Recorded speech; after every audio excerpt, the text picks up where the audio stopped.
kun hordoftoota fi dhaggeeffattoota Afrangaloo Digital Media. Jirra jirtu isiniin jecha qophii gaaddisaa heegaree qabannee isiniif dhiyaannee jirra. Qophii qopheessuun isin waliin kan turtu an Tasfaa Ahmed An Imaan Aliiti. Egaa gaaddisaa heegaree haa jennu malee jechoota gaggaarii fi wantoota hayyoonni keenya dubbatanii dabran isiniif qoodu asitti argamne. Gama biraatiin miidiyaan kunillee nuti isiniif haaraa innillee isaan Fuulli keenyaa fi fuulli miidiyaa kunis haaraa waan isinii ta'eef kanaaf wal barnootaaf jecha jechoota muraasa qabannee dhufne.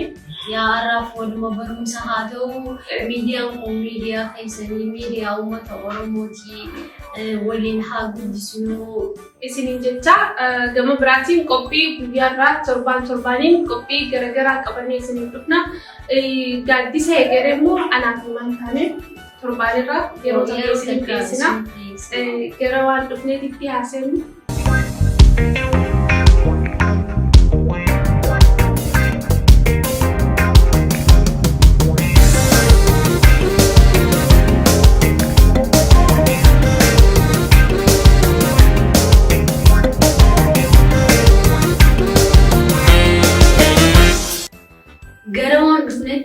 deebinu jechoota hayyoota jechoota takka waan dubbatame waan jiruudha waan wal barsiisnu takka waan jiru hordofaan isiniin jira. Dubbiin keenya bofa eegeen citte gadhiisan miliqxii namni jedhe Hayilee Maariyaam Gammadaa. Ofumaaf namaatan malee ani rasaasni duuba nan deebisu gooticha Oromoo agaree tuuluutti. Gabrummaa irra duuti bilisummaadha. Elemoo kiltu. Gabrummaa hiddaan buqqifnaa daddarbnoo ilmaan itti guddifnaa gooticha Oromoo waaqa guutuutu jira.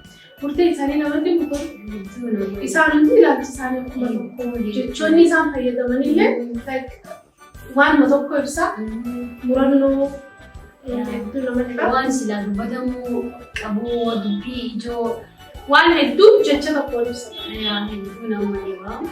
Gabrummaa irra duuti wayyaa kanaaf dinnee fincilan gallee Ismaa'ilis jechi isaa hedduu nama dhibaa.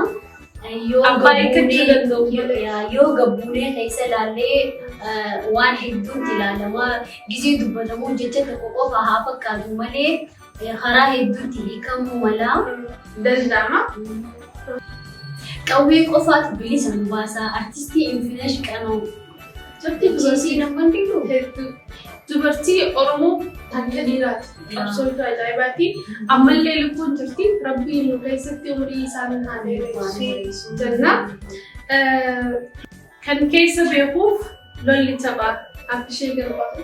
Gaafa lolli tureessan dubbiin guddatanii dubbiin takka humna caalaa baawara qabdii yeroo keessan kan buunee ilaallee waa hedduu nama barsiistee.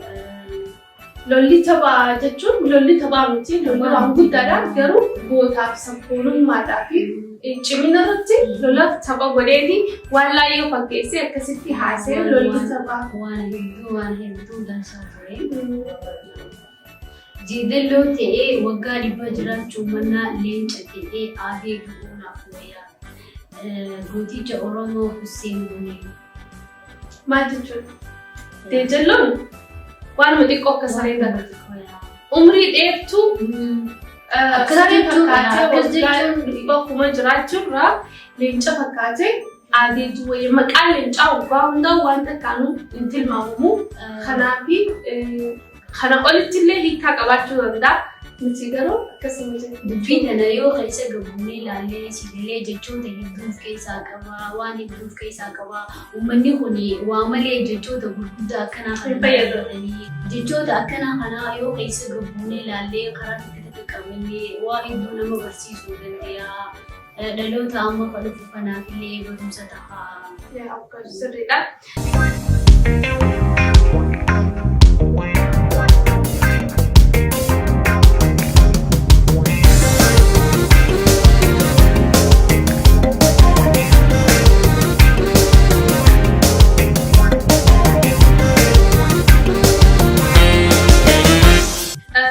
Seenaa isaa hin beekne bishaan gabatee irratti harma harka jallataa namni jedhee artistii eebbisaa addunyaati. Artistii eebbisaa addunyaa artistoota Oromoo keessaa seenaa addaatti nama qabudha.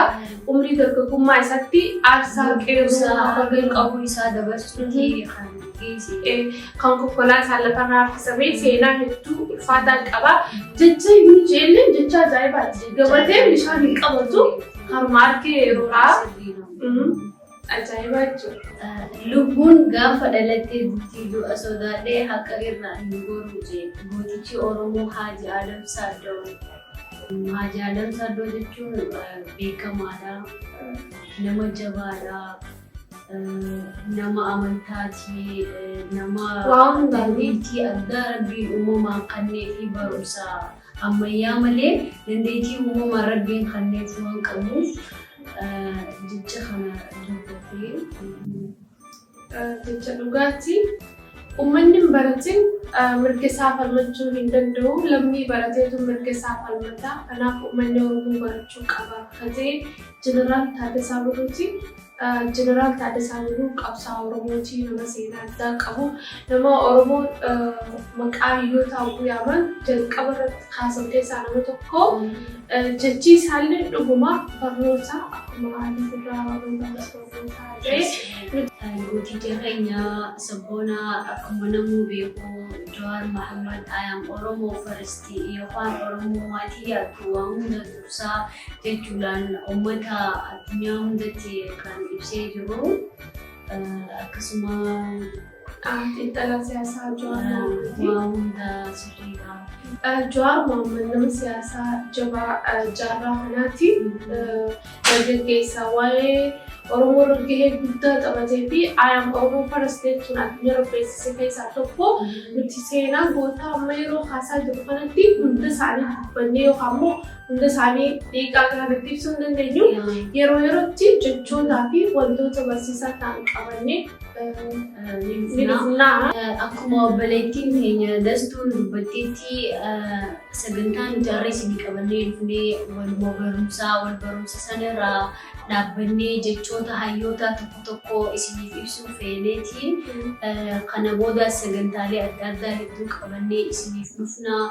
Fuullee keenyaa fi fuullee miidiyaa kunis isiniif haaree jennee yaadna. Har'arraa eegallee dalagaa keenya itti fufna.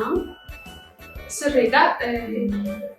Hayyoota nuti kakaasne kana caalatti hedduu jira. Nuti warra jiranis ta'ee kan jirres kakaasne moorimmoo wiliidhaan sagantaa akkanaa fa'aa jechoota ibsuutiin jechi tokko jecha hedduu bakka bu'ee akkamitti uummata isaa biraan goonni yookaan hayyoonni gahuu turan sanirra dhaabbannee isin biraan geenyaa har'aaf immoo hanga kana wanni qabannee isiniif dhufneef wal barnootaa jecha qophii keenyallee goolabnee jirra. Qophii keenya har'aaf asuma irratti goolabnaa antan isinii wajjin turtee imaan aliitii yeroo keessan aarsaa gootanii nu hordofuu keessanii fi dhaggeeffachuu keessanii